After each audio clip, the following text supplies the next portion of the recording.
1965 کی جنگ کے دوران پاک فضائیہ نے ہواؤں میں اپنی عملداری اور حکمرانی قائم رکھی۔ پاک فضائیہ کے جارحانہ اور نادر انداز نے ملک کی فضائی حدود کو ناقابل تسخیر ڈھال فراہم کی۔ یہ کامیابی بنیادی طور پر پاک فضائیہ کے سربراہ ایئر مارشل نور خان کی پاک بھارت جنگ میں کلیدی کردار اور قائدانہ صلاحیتوں کی مرہون منت تھی۔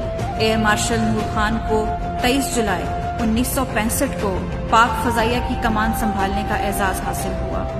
یہاں یہ بات قابل ذکر ہے کہ آپ نے چند سال پاک فضائیہ سے دور رہنے کے باوجود چند دنوں میں سرگودھا سے T-33 طیارے پر ایک مشن کرنے کے بعد F-86 پر بھی فلائنگ عبور حاصل کیا اور جلد ہی ہوا سے دگنی رفتار والے جہاز F-104 پر بھی مہارت حاصل کر لی، جس میں انہوں نے ہوا سے زمین پر گولیوں کے نشانے میں 100% سکور حاصل کیا، جو تقریباً ناممکن تھا۔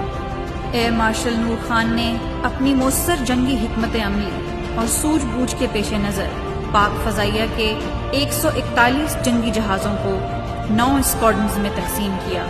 پاک فضائیہ کے اس جنگی بیڑے کو 30 مختلف ٹرانسپورٹ ٹرینرز اور ہیلی کاپٹروں کی بھی مدد حاصل تھی۔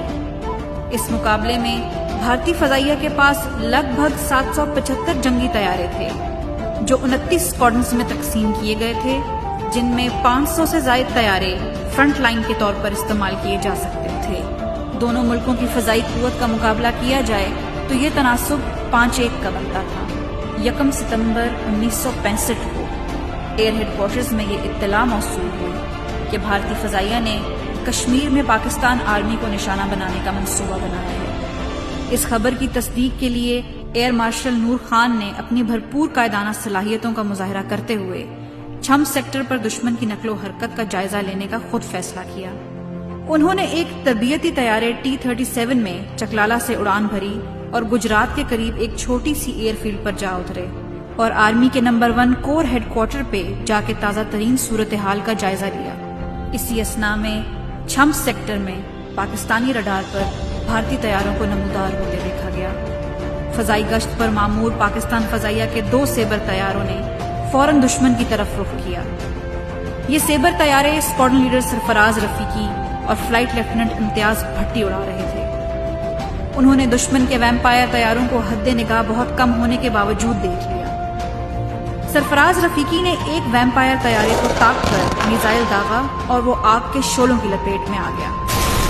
اسی اثناء میں دوسرا ویمپائر طیارہ جب امتیاز بھٹی کی طرف بڑھا تو اسے بھی سرفراز رفیقی نے زمین پر دیا۔ اس مارکے میں امتیاز بھٹی نے بھی 2 بھارتی طیاروں کو مار دیا۔ ان چاروں جہازوں کا ملبہ ہندوستانی فوج کے اوپر گیا۔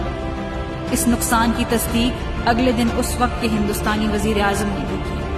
پاک فضائیہ کی اس فضائی برتری نے افواج پاکستان کا مورال بہت بلند کر دیا۔